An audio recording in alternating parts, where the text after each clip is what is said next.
Evet, bugün 26 Mayıs Pazar günü saat şu an 10:30 itibariyle Ağrı Anadolu İmam Hatip Lisesi önündeyiz. Bizlerin birkaç hafta önce bir müracaatı oldu Milli Eğitim Müdürlüğü'ne, Ağrı Milli Eğitim Müdürlüğü'ne.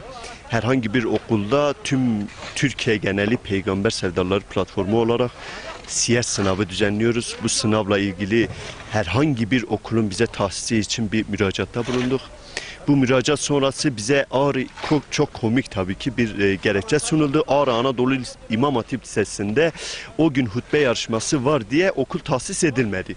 Tabii ki biz bununla ilgili olarak şu an bu saat itibariyle sınavımız gerçekleşiyor, yapmaktayız. Tabii biz Ağrı Anadolu İmam Hatip Lisesi yönündeyiz. Şu an bu saat itibariyle herhangi bir sınav, herhangi bir hutbe yarışması şu an burada bulunmamaktadır.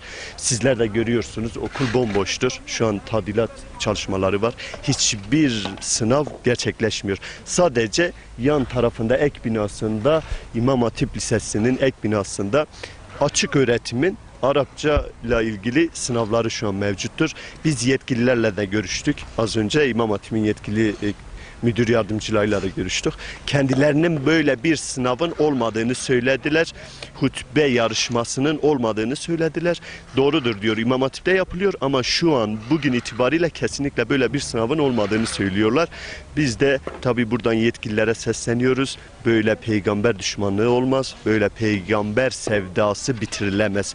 Biz evlerimizde olsa, iş yerlerimizde olsa, başka yerlerde olsa bu sınavı Allah'a şükür gerçekleştiriyoruz, gerçekleştireceğiz de. Teşekkür ederim.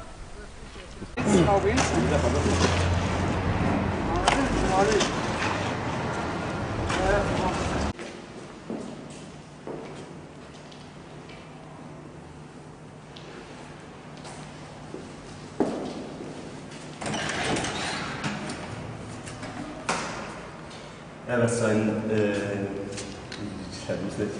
görüyorsunuz, Ağrı İmam Hatip Lisesi, Anadolu Lisesi şu anda bomboş bir vaziyette. Bomboş, hiç kimse yok, koridorlar boş. Herhangi bir hutbe yarışması kesinlikle yoktur. Evet, sınıfları da sizlere gösterelim.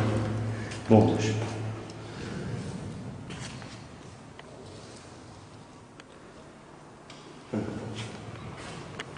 Okulu vermemek artık öyle bir zihniyeti, böyle bir düşünceyi siz düşünün, siz karar verin, siz idrak edin.